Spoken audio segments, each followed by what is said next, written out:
The stranger rode into Caldwell, Kansas on a Tuesday morning in late September of 1878. Her clothes torn and dusty, her face streaked with dirt and something darker that might have been blood. Zachary Finnegan watched from the porch of his ranch house 3 miles outside town as the figure stumbled past his property line, moving with the desperate determination of someone who had nowhere else to go but forward. He set down his coffee cup and squinted against the rising sun. At first he thought it was a young man, but as the figure drew closer, collapsing near his fence post, he realized his mistake. He was off the porch and running before he could think better of it, his boots kicking up clouds of red dust. When he reached her, she was unconscious, her breathing shallow. Her hair had been cut short and ragged, as if someone had taken a knife to it in haste or anger. There were rope burns on her wrists, angry and recent.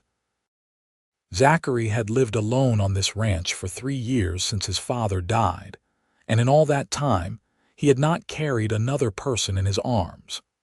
The weight of her, slight as she was, felt strange and significant as he lifted her and began the walk back to his house. Inside, he laid her on his bed, the only proper bed in the house. He heated water and found clean cloths, unsure exactly what to do but knowing she needed care. As he cleaned the dirt from her face, he could see she was probably around his own age, maybe 24 or 25. Her face was lean and hardened by whatever she had endured, but there was a delicate quality to her features that spoke of a different life before whatever had brought her to this state. She did not wake until evening. Zachary was sitting in the chair beside the bed, mending a shirt by lamplight, when her eyes suddenly opened. They were the color of whiskey in sunlight, brown and gold mixed together. She stared at the ceiling for a long moment before her gaze shifted to him, and in that instant he saw such wariness that he slowly raised his hands. "You are safe here," he said quietly. "I found you collapsed by my fence this morning. My name is Zachary Finnegan. This is my ranch." She said nothing, just watched him with those careful eyes. "Are you hurt?" "Beyond what I can see, I mean. Should I fetch the doctor from town?" "No doctor." Her voice was hoarse, barely more than a whisper. He nodded slowly. "All right, are you hungry?" A slight hesitation, then a small nod. He rose and went to the kitchen, giving her space. He had stew left from his own supper, and he heated it over the stove, aware of every sound from the bedroom. When he returned with a bowl and spoon, she had managed to sit up, though the effort had clearly cost her. "Here." He handed her the bowl and watched as she ate with the focused intensity of someone who had not had a proper meal in days. When she finished, she set the bowl aside and met his eyes again. "Thank you." "You are welcome." He paused. "Is there someone I should send word to?" "Someone who will be worried about you." "No. No family. No friends. No one." The finality in her voice told him not to press further, not yet. "What should I call you?" For the first time, something flickered in her expression, a pain so deep it made his chest tighten. "I do not have a name anymore," he frowned. "Everyone has a name. Not me. Not anymore." She looked down at her hands, at the rope burns there. That life is gone. That person is dead. Zachary had heard stories, of course, of women fleeing terrible situations. He had heard of things that made decent men's blood boil and their fists clench. He looked at this woman, at the evidence of her suffering written on her skin, and he made a decision. "Then you can choose a new one here," he said. "If the old life is gone, start a new one. Pick a new name." She looked up at him, and for the first time he saw something other than wariness in her eyes. It might have been hope, small and fragile as a candle flame in wind. "I can do that. Why not? This is open country. People come here to start over all the time. You can be whoever you want to be." She was quiet for a long time, thinking. "Willow," she said finally. "I want to be called Willow." Willow. He tried it out, found he liked the sound of it. All right then, Willow, do you need a last name? Willow Keller, she said, and he wondered if Keller had meant something to her once, something good perhaps, something worth keeping. Willow Keller, he repeated. Well, Miss Keller, you are welcome to stay here as long as you need to recover. I have plenty of space, and I could use help around the ranch if you are looking for work once you are feeling better. I do not have any money to pay you for the room. I am not asking for money. I am offering work. There is a difference. She studied him for a long moment, as if trying to determine if this was some kind of trap. He kept his expression open and honest, letting her look her fill. Why would you help me? She asked finally. You do not know anything about me. I know you are in trouble. I know you are hurt. That is enough. Most men would want something in return. I am not most men. He stood up. You should rest. We can talk more in the morning about what you might want to do. He started to leave the room, but her voice stopped him. Mr. Finnegan, Zachary, just Zachary. Zachary. She tested the name. Thank you. I mean it. He nodded and left her to sleep, making himself a bed on the floor in the main room. It was a long time before he slept, his mind turning over the mystery of the woman in his bed, the woman who had been hurt so badly she had given up her very name.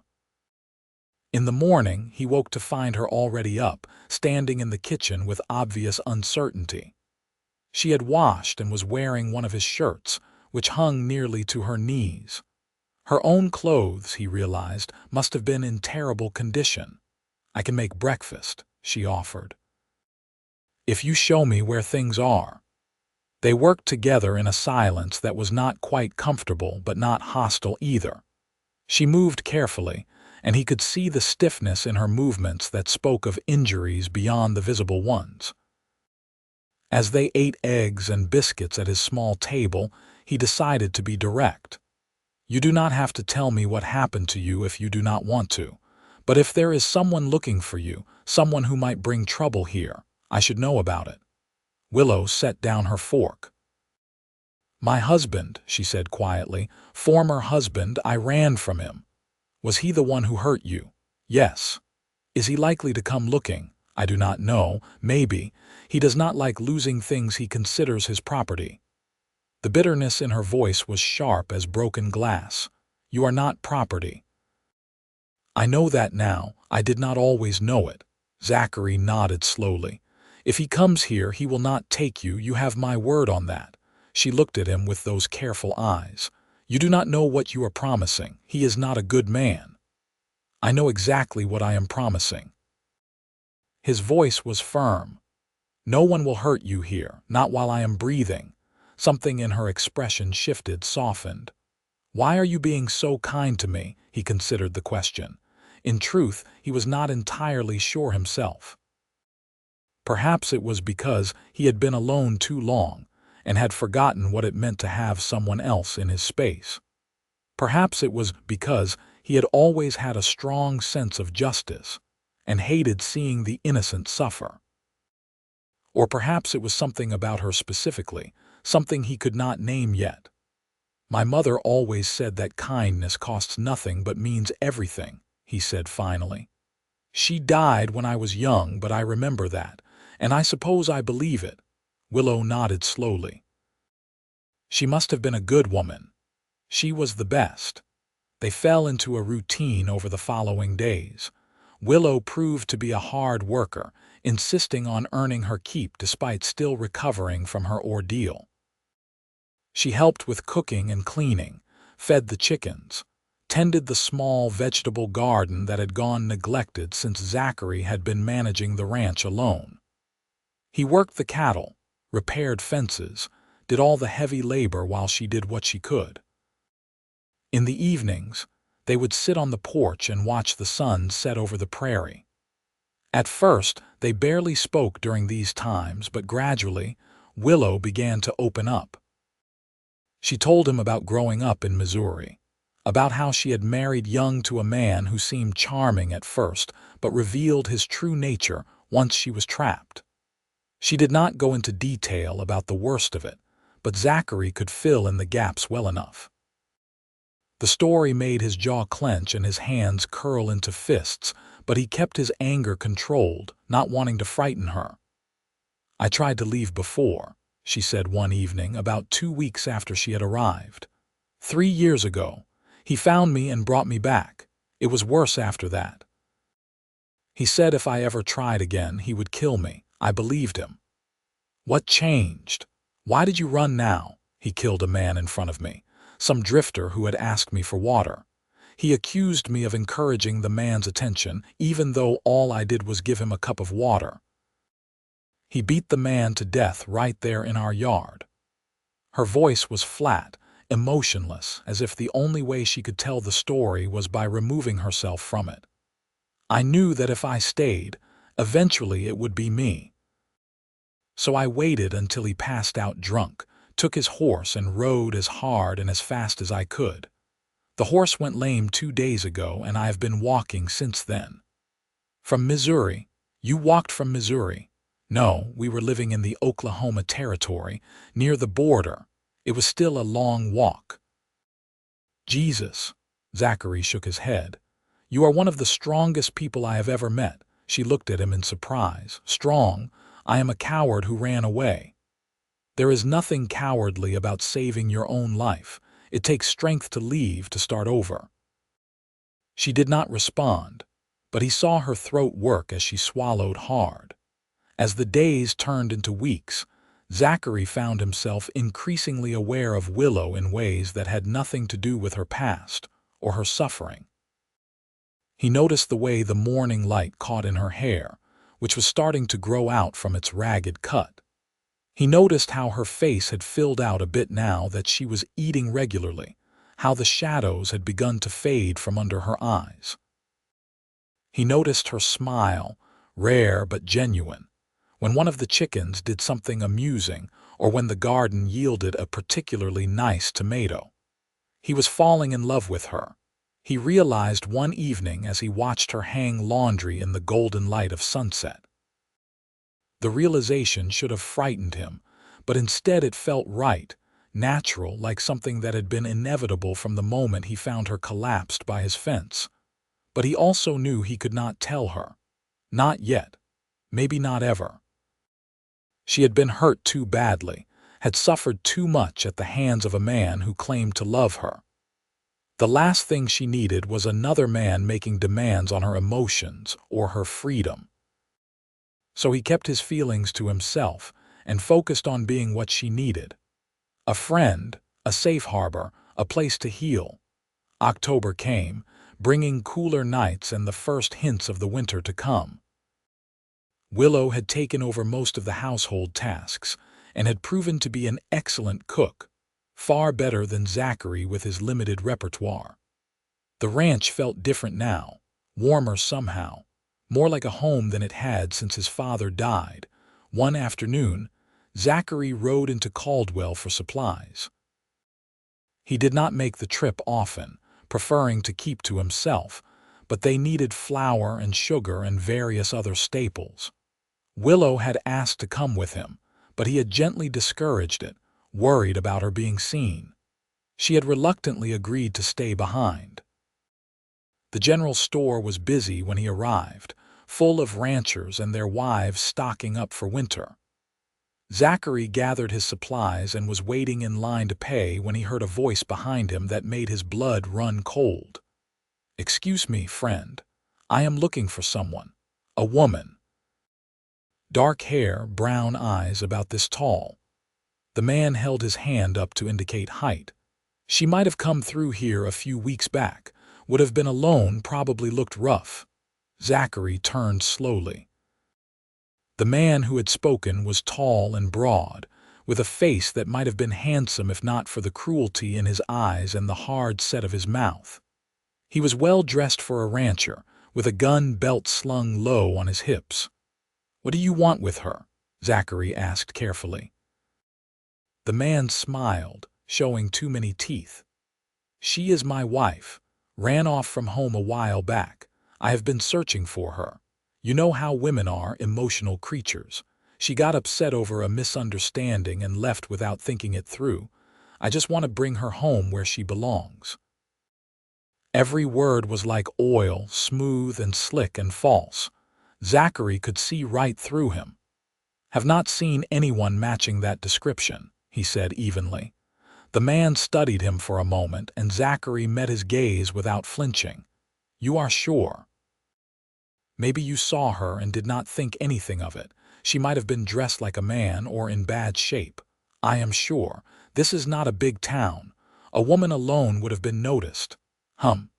The man did not look convinced, but he nodded slowly.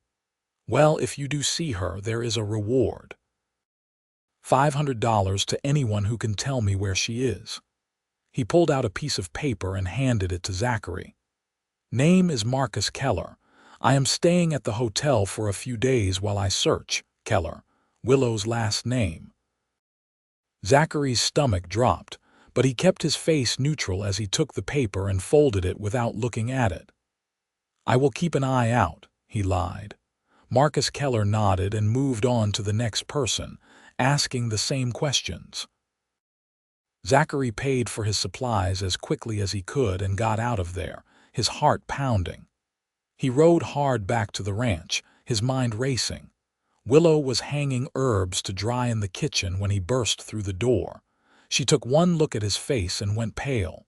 "He is here, is he not?" She said quietly. "He is in Caldwell, asking around, offering a reward for information about you." She sat down heavily at the table, all the color draining from her face. "You should have let him take me. Now you are in danger too." "I am not letting anyone take you anywhere." Zachary knelt beside her chair. "Listen to me. We have options. You could stay hidden here and I could tell him I have not seen you, or we could do something more permanent." "What do you mean?" He took a deep breath, knowing he was about to suggest something crazy, something that would change everything. "We could get married. For real, legal. If you are my wife, legally married here in Kansas, then you are not his wife anymore. You are under my protection and he has no claim on you." She stared at him. "You cannot be serious." "I am completely serious. It would solve the problem. Once you are legally married to me, he cannot touch you. Kansas recognizes divorce from previous marriages under certain circumstances, including abandonment and cruelty. We could petition for a divorce from him on those grounds and then marry immediately. It would be binding. But you do not want to marry me. Not really. You are just trying to protect me." He looked at her, at this woman who had become the center of his world in just a few short weeks, and made another decision. "I will not lie to you, Willow. I would be proud to have you as my wife, legal protection aside. But I know you have been hurt, and I know you might not feel the same way. We can make this a marriage in name only if that is what you want. Separate rooms, no expectations, just legal protection, or it can be something more if you are willing. Either way, the offer stands." She was crying, silent tears streaming down her face. "Why would you do this for me? Why would you risk so much?" "Because the thought of him taking you away, of you being hurt again, is unbearable to me." His voice was rough with emotion. "Because you deserve to be safe and free, and because I love you, though I had not planned to tell you that quite this way." Her breath caught. "You love me, I do, but you do not have to feel the same way. You do not have to feel anything except safe. We can work out the rest later." She reached out and touched his face, her fingers gentle against his cheek. "I do feel safe with you. For the first time in years, I feel like I can breathe, and I think I could love you too if I let myself, if I am not too broken." "You are not broken," he said fiercely. "You are healing. There is a difference." She smiled through her tears. "Then yes, I will marry you. For protection, and for possibility." They rode to Caldwell the next morning after discussing their plan carefully. First, they would file for a legal divorce from Marcus Keller on the grounds of extreme cruelty and abandonment of marital duties. Then, they would marry immediately. It was not the most romantic plan, but it was practical and it would work. The lawyer in Caldwell was a thin man named Ernest Zachary, who listened to Willow's abbreviated story with growing horror and mounting anger. "This will work," he assured them. "Kansas has some of the most progressive divorce laws in the country. A woman can sue for divorce on several grounds, including abuse, and once you are divorced, there is no waiting period before remarriage. We can have this done today if you are certain." "We are certain," Zachary said firmly. The paperwork took several hours. Willow had to sign affidavits detailing the abuse, which clearly pained her, but she did it with steady hands. Mr. Zachary filed the papers with the court immediately, taking advantage of the fact that Marcus Keller was still in town and could theoretically be notified of the proceedings. By law, he had the right to contest the divorce, but Mr. Zachary assured them that given the circumstances and Willow's testimony, no judge would deny the petition. By 3 o'clock that afternoon, Willow was legally divorced. By 4 o'clock, she and Zachary were standing before the justice of the peace, speaking vows that would bind them together. "Do you, Zachary Finnegan, take this woman to be your lawfully wedded wife?" "I do." "Do you, Willow Keller, take this man to be your lawfully wedded husband?" "I do." "Then by the power vested in me by the state of Kansas, I pronounce you husband and wife." Zachary looked at Willow, his wife, and saw his own tentative hope reflected in her eyes. He wanted to kiss her, but he was not sure if that would be welcome, so he simply took her hand and squeezed gently.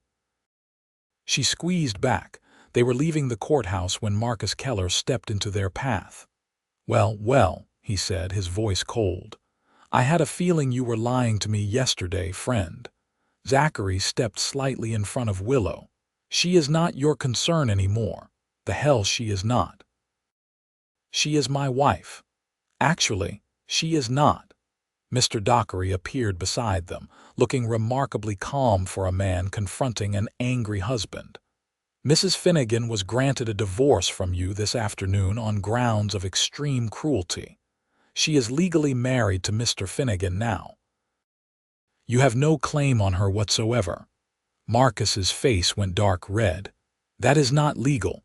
You cannot just divorce someone without them knowing." "Actually, you were notified. You are in town and the proper forms were filed with the court. Whether you choose to contest the divorce is up to you, but I assure you the marriage to Mr. Finnegan is completely legal and binding." Mr. Zachary pulled out a paper. "This is their marriage certificate, duly filed and recorded. Mrs. Finnegan is under her husband's protection now, and any attempt to harm or harass her will be met with the full force of the law." "Protection," Marcus laughed, but it was an ugly sound. "What protection can a dirt farmer provide?" "More than you would think," Zachary said quietly. "You need to leave now. Go back to Oklahoma and forget you ever knew her. Or what? You will fight me." Marcus looked Zachary up and down dismissively. "I have killed bigger men than you."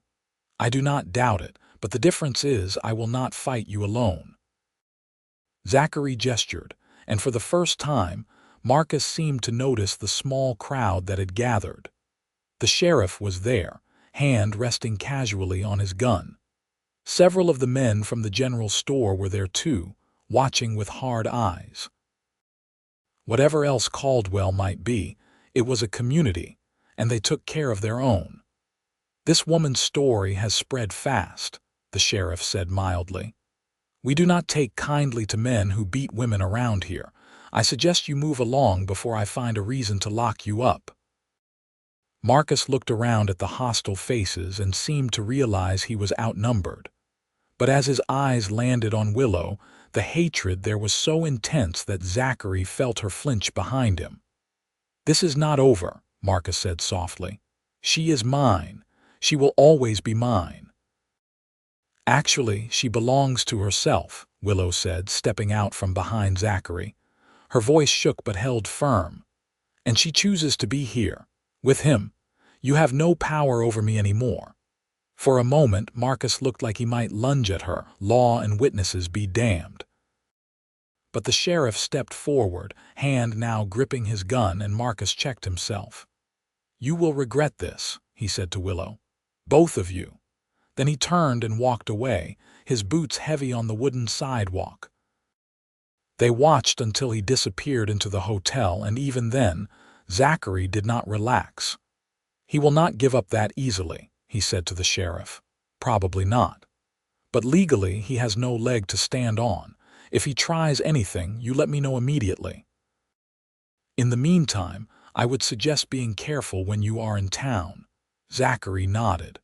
"We will." They gathered their supplies and headed back to the ranch, both of them quiet and tense. It was only when they were well clear of town that Willow finally spoke. "I am sorry.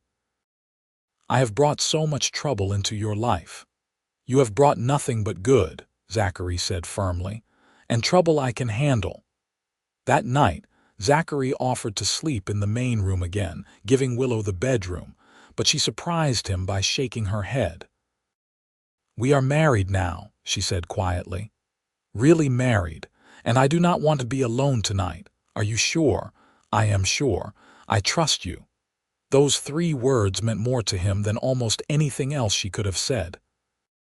They went to bed together, and though they did nothing more than lie beside each other, it felt significant. She fell asleep with her hand in his, and Zachary lay awake for a long time, listening to her breathe and feeling the weight of responsibility and love settling onto his shoulders like a warm blanket. The next few weeks were tense. Zachary made inquiries in town and learned that Marcus Keller had stayed at the hotel for 3 more days before finally leaving, heading south. Whether he had truly given up or was simply biding his time, no one could say. In the meantime, life on the ranch continued. Willow threw herself into work with even more determination than before, as if staying busy could keep the fear at bay. Zachary let her, understanding that she needed to feel useful and productive. Their marriage remained chaste, though increasingly affectionate. They would sit close together on the porch in the evenings, sometimes with his arm around her shoulders. She would touch his hand during dinner, casual and comfortable. Slowly, carefully, they were building something real. One night in early November, as the first snow began to fall, Willow sat beside Zachary on the porch wrapped in a thick blanket. They watched the flakes drift down in the lamplight, soft and silent. "You ever wonder if we did the right thing?" she asked quietly. "Marrying?" "Yes." He considered the question seriously. "No, I do not wonder. I know we did." "How can you be so sure?" "Because every day with you is better than any day before you came. Because you make this house a home. Because when I think about my future now, you are in every part of it." He turned to look at her. "Do you wonder?" "Sometimes," she admitted. "Not because I regret it, but because I worry I am not enough, that I am too damaged to be the kind of wife you deserve.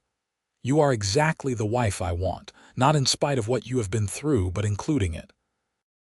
Everything you have survived has made you who you are, and who you are is remarkable."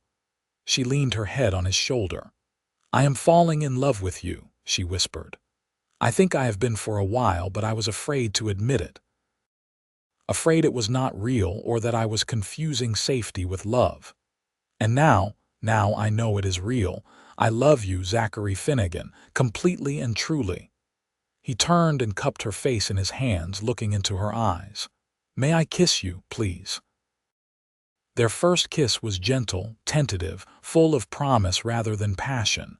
But it was perfect, and when they pulled apart, Willow was smiling. "I think," she said softly, "that I would like to be your wife in all ways if you want that too. More than anything." They went inside together, hand in hand, and made their marriage real in every sense. Zachary was patient and gentle, letting Willow set the pace, and when she cried afterward, he held her and let her release years of pain and fear. This was different, she told him. This was what love was supposed to feel like. Winter settled over the prairie, harsh and beautiful. Zachary and Willow weathered it together, growing closer with each passing day. They talked about everything and nothing. She told him more about her childhood, about dreams she had abandoned.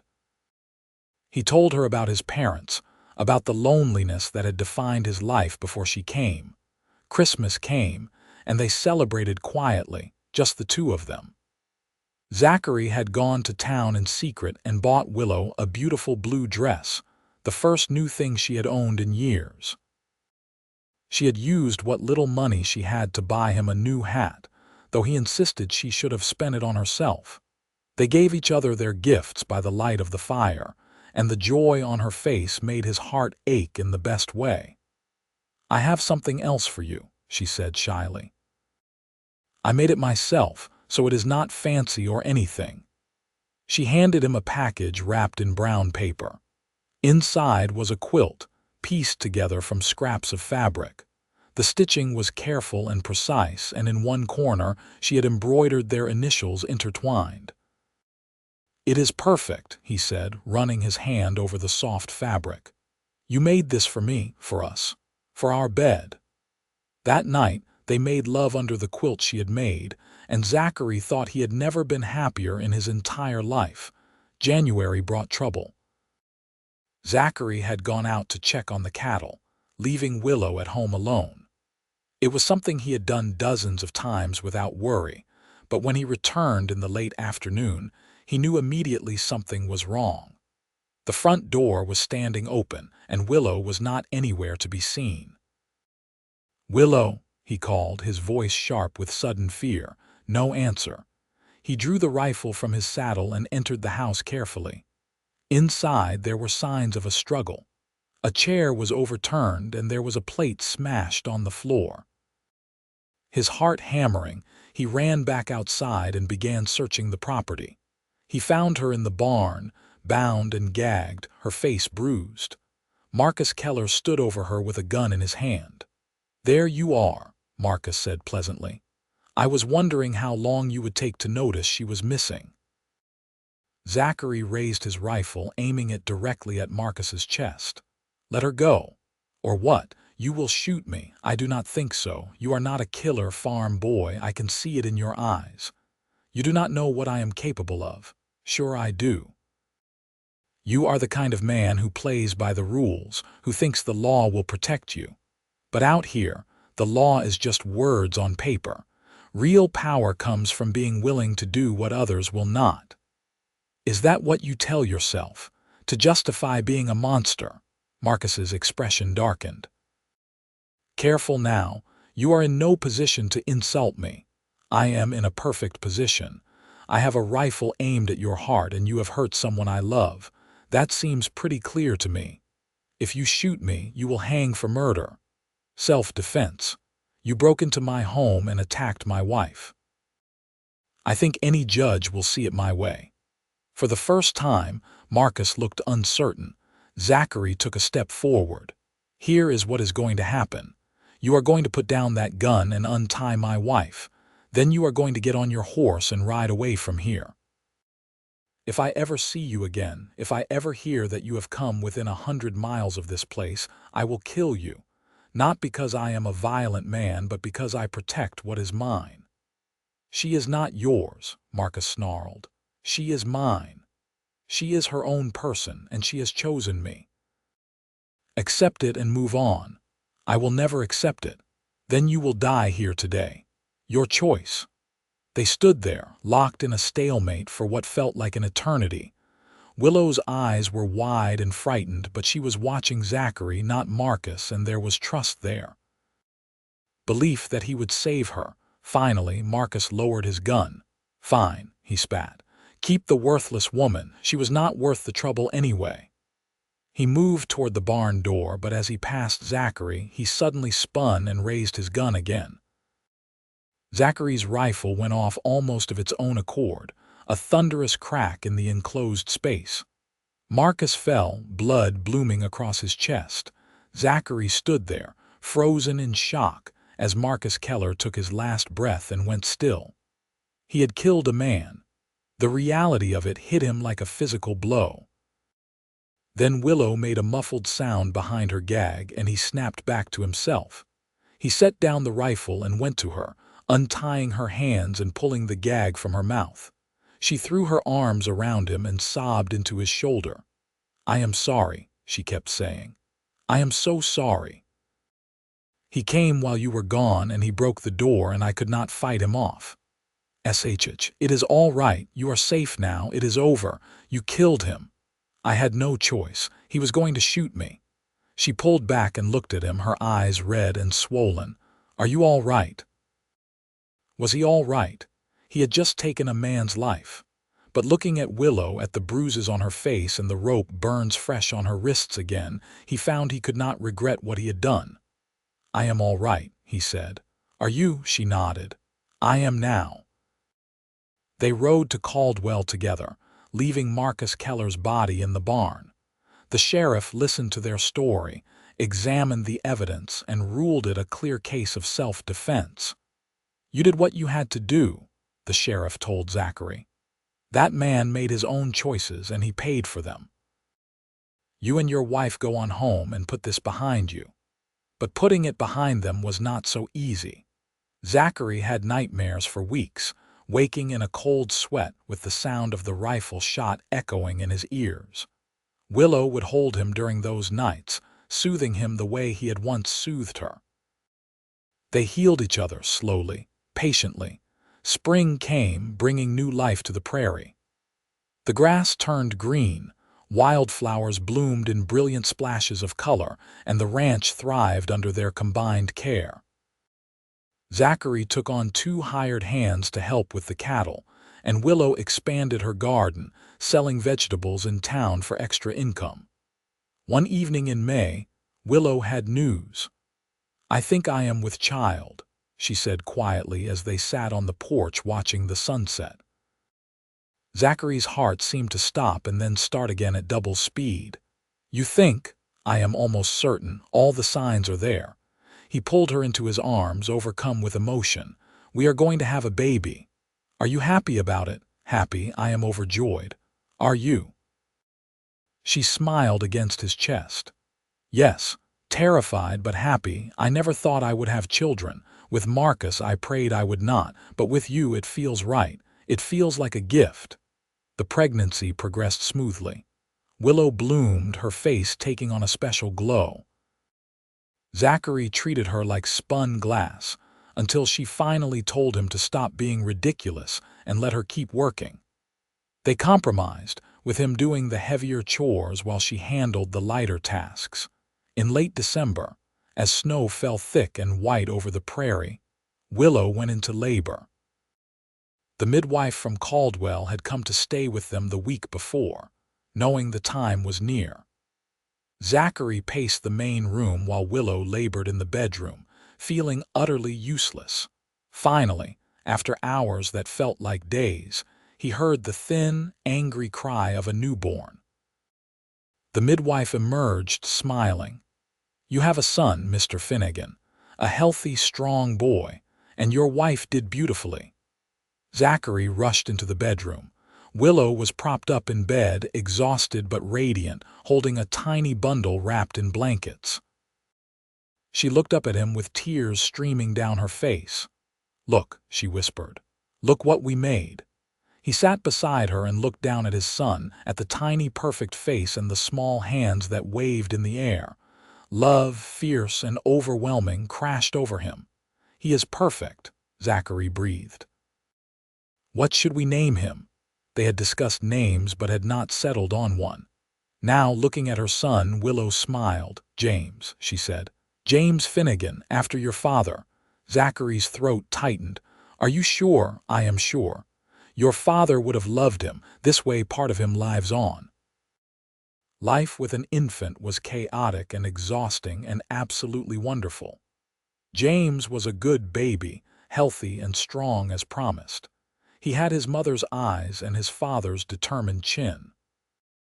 Watching Willow with their son, seeing the gentle way she cared for him, Zachary fell in love with her all over again. The years passed quickly, as they always do when you are happy. James grew from infant to toddler to young boy, running wild over the ranch and getting into everything. He was joined by a sister 2 years later, whom they named Grace after Zachary's mother. Grace had her father's blue eyes and her mother's determination. The ranch prospered. With hard work and good fortune, Zachary expanded the herd and bought more land. They built a bigger house, with separate rooms for the children and a proper parlor for entertaining. Willow became known throughout Caldwell for her cooking and her kindness, and Zachary earned a reputation as a fair and honest man. Marcus Keller became a distant memory, a nightmare that had finally faded. Willow still had moments when she would grow quiet and withdrawn, usually around the anniversary of when she had fled. But Zachary learned to recognize these times and give her the space and comfort she needed. The scars would always be there, but they no longer defined her. When James was 10 and Grace was 8, a third child arrived, another boy they named Samuel. He was born during a thunderstorm, arriving fast and furious, and he lived up to that dramatic entrance by being the most energetic of their children. The house was full of noise and laughter, and the occasional tears, and it was everything Zachary had never known he wanted.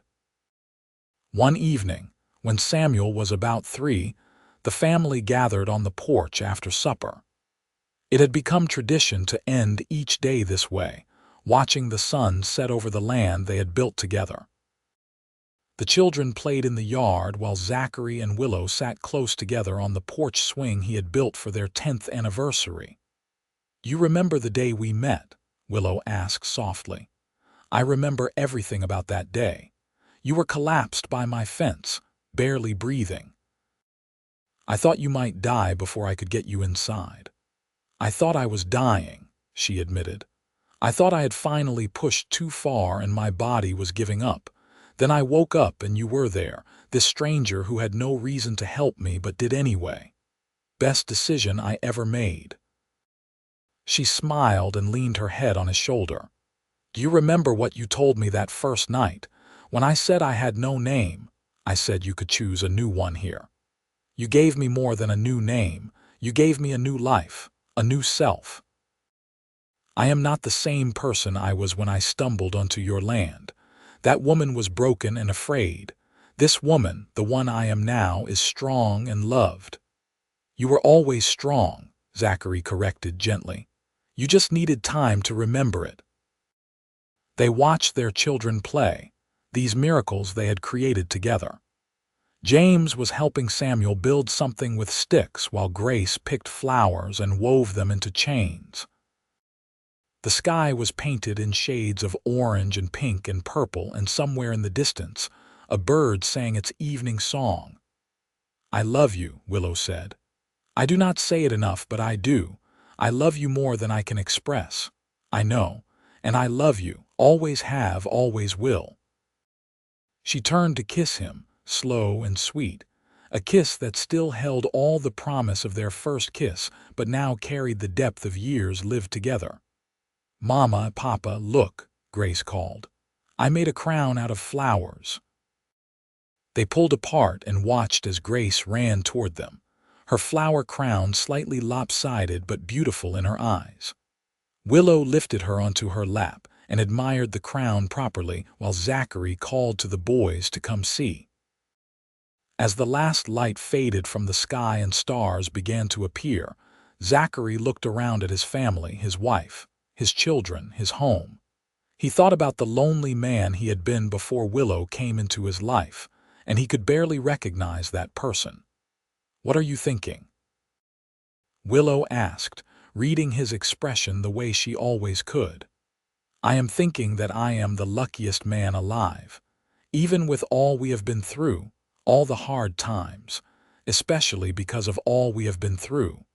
The hard times made us appreciate the good ones. And there have been so many good ones," she smiled. "Yes, there have." The children began to yawn, tired from their day of play. Willow stood to take them inside for baths and bed, but Zachary caught her hand. "Wait," he said. Just one more minute. They stood together on the porch, the whole family, looking out at their land, their home, their life. The wind rustled through the grass, carrying with it the scent of earth and growing things. In the distance, the cattle lowed softly, settling in for the night. Everything was peaceful, everything was right. "All right," Willow said finally. "Time for bed, little ones." The children groaned but obeyed, following their mother inside. Zachary lingered on the porch for another moment, alone with his thoughts. He thought about fate and chance, about the random circumstances that had brought Willow to his fence that September morning so many years ago. If she had collapsed a mile earlier or later, if he had not been on the porch at that exact moment, their paths might never have crossed. But they had crossed, and from that meeting had grown this beautiful, complicated, wonderful life. He would not change a single moment of it. Inside, he could hear Willow reading to the children, her voice soft and melodic. He went to join them, to be part of the bedtime ritual, to kiss each child good night and tuck them in safe and warm. Later, when the children were asleep and the house was quiet, he and Willow lay in their bed under the quilt she had made all those years ago. The fabric was worn now, faded from years of use and washing, but it was still his favorite thing they owned because she had made it with her own hands, stitched it with love.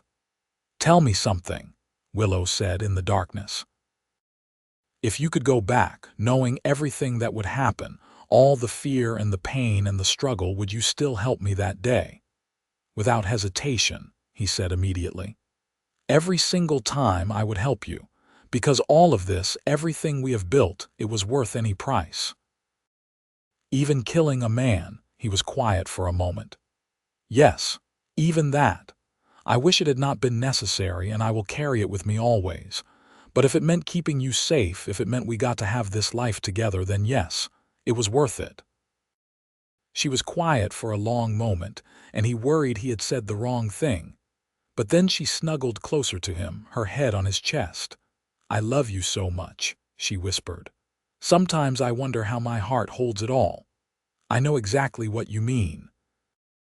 They drifted to sleep that way, wrapped in each other's arms, and Zachary dreamed of sunshine and laughter, and a future stretching endlessly ahead. The years continued to pass, each one bringing its own joys and challenges. James grew into a serious young man, tall and strong like his father, but with his mother's compassionate heart. At 18, he began courting the daughter of a neighboring rancher, a sweet girl named Mary. Grace became interested in teaching and began helping at the schoolhouse in Caldwell, showing a natural gift for working with children. Samuel, wild as ever, declared his intention to become a cowboy and ride the range like the heroes in the dime novels he loved. Zachary and Willow watched their children grow with pride and the bittersweet awareness that soon they would leave to make their own lives. But there was no rush. They still had time, precious time, and they made the most of every moment. One afternoon in early spring, when Zachary was 51 and Willow was 49, they took a rare moment to ride out together away from the ranch. The children were old enough now to handle things for an afternoon, and Zachary wanted to show Willow something. He led her to a small rise about 5 miles from the house, a place he had discovered years ago but had never shared. From the top, you could see for miles in every direction. The prairie stretched out endlessly, grass rippling in the wind like waves on an ocean. "It is beautiful," Willow breathed. "I thought you would like it. I come here sometimes when I need to think, when I need perspective." "What do you think about when you come here?" "Mostly about how small we are and how big the world is, but also about how much we have built in our little corner of it. From here, I can see our land, our home. I can see everything we have created together." Willow took his hand. "We have built something good, have we not? We have built something extraordinary." They sat together on the hilltop, watching clouds drift lazily across the sky. Zachary thought about that September day 25 years ago when a broken woman had stumbled onto his land and changed his life forever. He thought about all the days since then, the ordinary and the extraordinary, the happy and the hard. "You have any regrets?" he asked Willow. She considered the question seriously. "No," she said finally, "not a single one.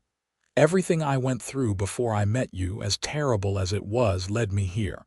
To you, to our children, to this life, and I would not trade this life for anything. Not even for a life without pain. Without those years with Marcus, not even then.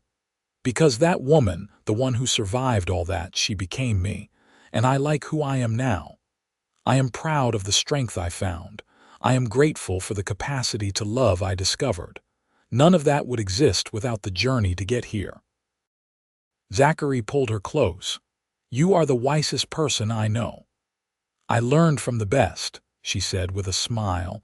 As they rode back to the ranch, Zachary felt a deep sense of contentment settle over him. This was what happiness looked like, he thought. Not a constant high, not the absence of difficulty, but this. A good woman beside you, children waiting at home, land beneath your feet that you have worked and nurtured into productivity. Simple things, perhaps, but infinitely precious. That evening, James announced that he and Mary were engaged.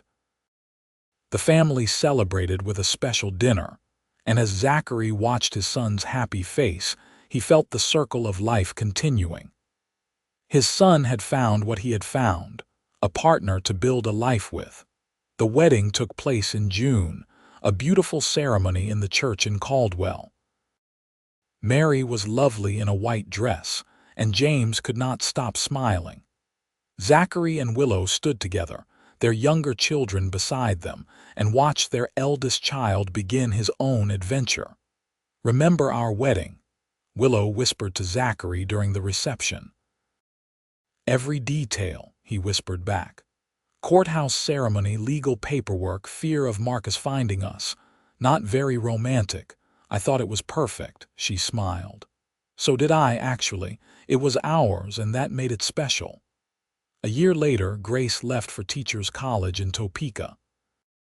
Samuel, at 16, was already helping run the ranch and showed no interest in leaving.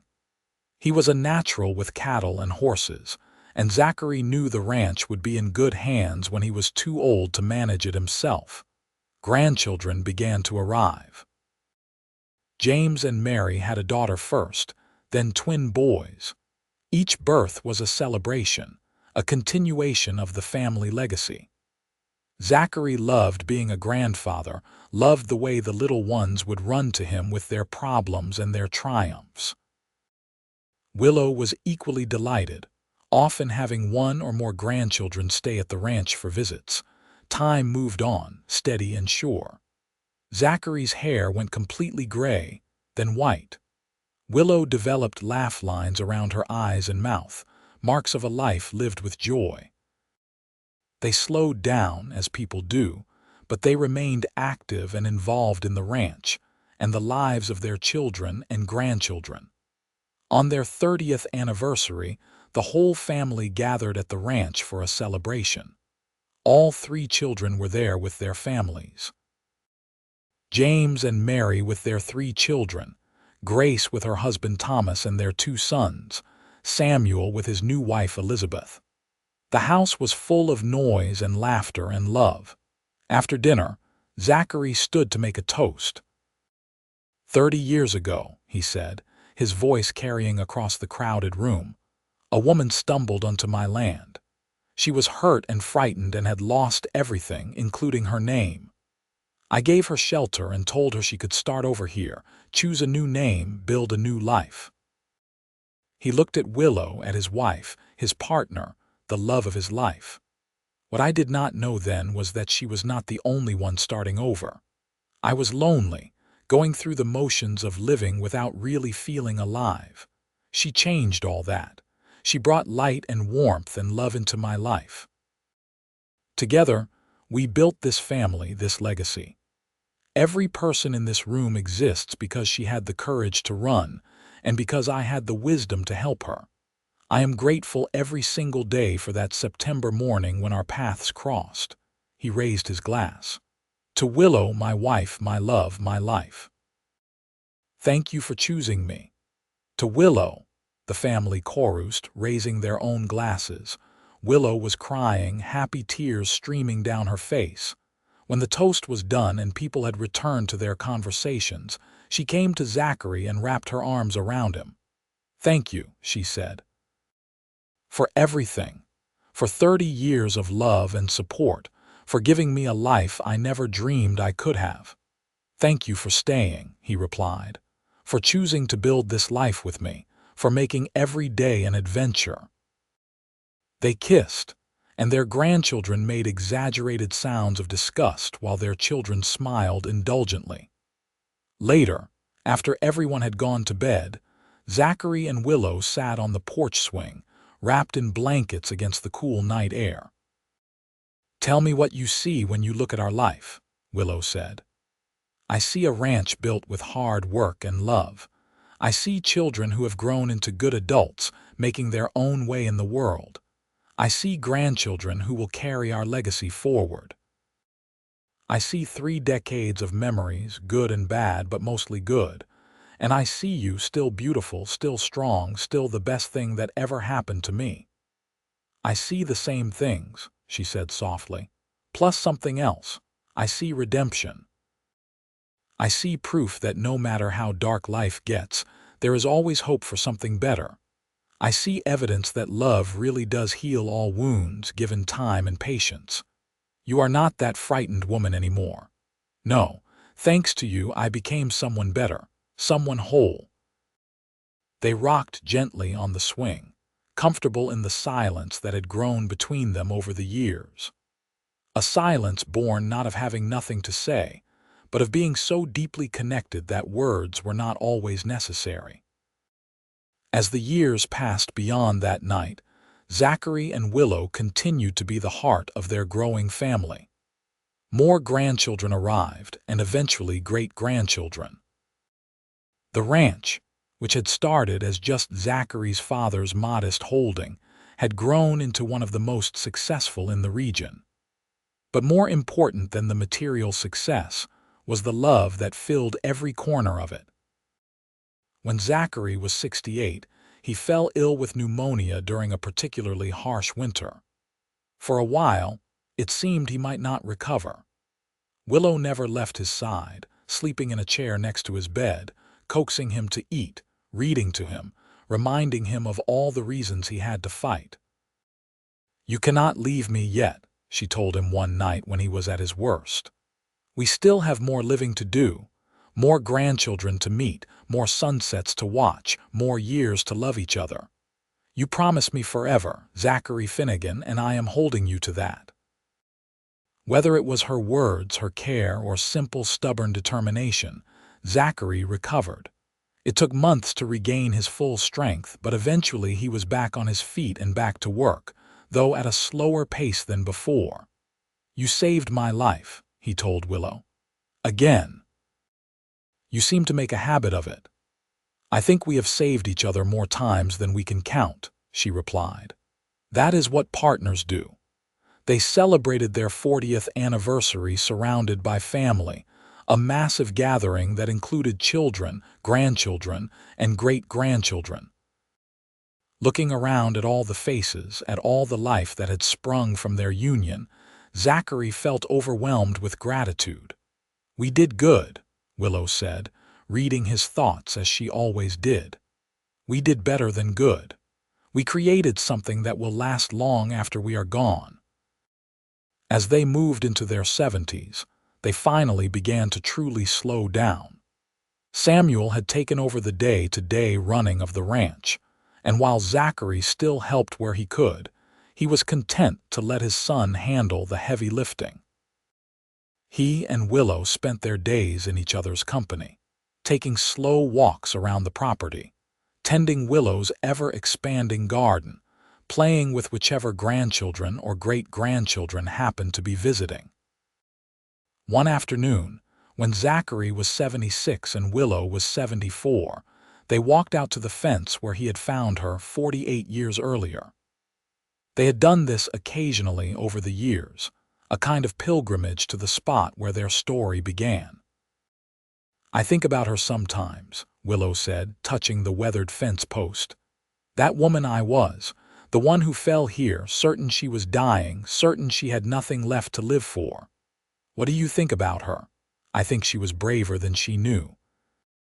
I think she made the hardest decision of her life when she ran, and it led to everything beautiful that came after. I wish I could go back and tell her it would be okay, that she would survive, that she would find happiness beyond anything she could imagine." "She knew," Zachary said gently. "Deep down, some part of her knew, otherwise she would not have kept going, she would have given up." "Maybe you are right." Willow leaned against him and he put his arm around her. "Do you know what the best part of our life together has been? Tell me. Every part, every single moment. The grand gestures and the quiet days, the celebrations and the challenges, falling in love with you, staying in love with you, building a life with you.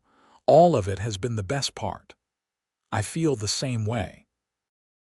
They stood there for a long time, two old people looking at a fence post, seeing not just wood and wire, but the invisible marker of where one life ended and another began, where loneliness met hope, where pain gave way to healing, where a man and a woman found each other and built something that would outlast them both.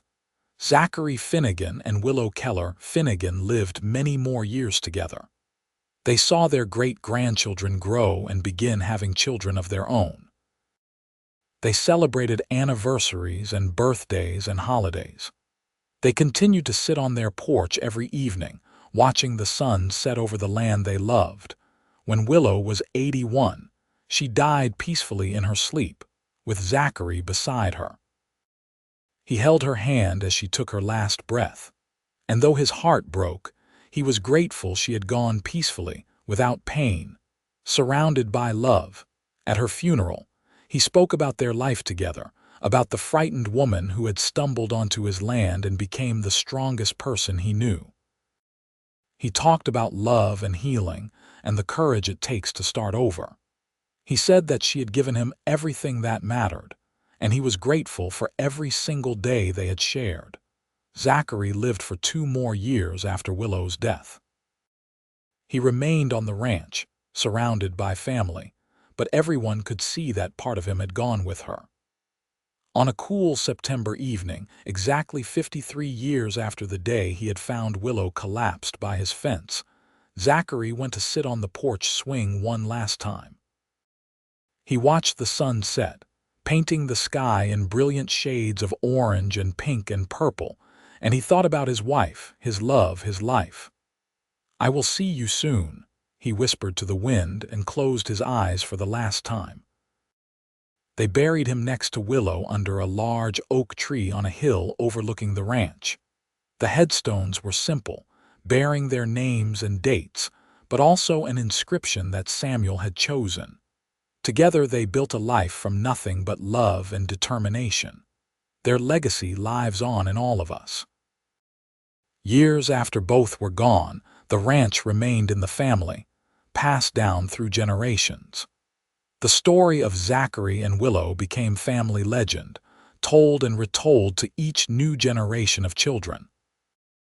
The story of how a lonely rancher met a woman with no name and told her she could choose a new one here. How that simple act of kindness blossomed into a love that changed both their lives. How they built something beautiful together out of pain and hope. The porch swing remained on the porch of the main house, repaired and maintained over the years. Couples in the family would sit there in the evenings, watching the sunset, and they would think of Zachary and Willow. They would think about love and second chances, and the power of choosing to be kind.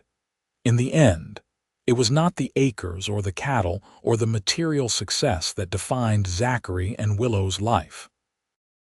It was the love they shared, the family they built, and the proof that even the most damaged heart can heal, given time and the right person to help it mend. They had found each other when both needed saving, and they had saved each other in every way that mattered.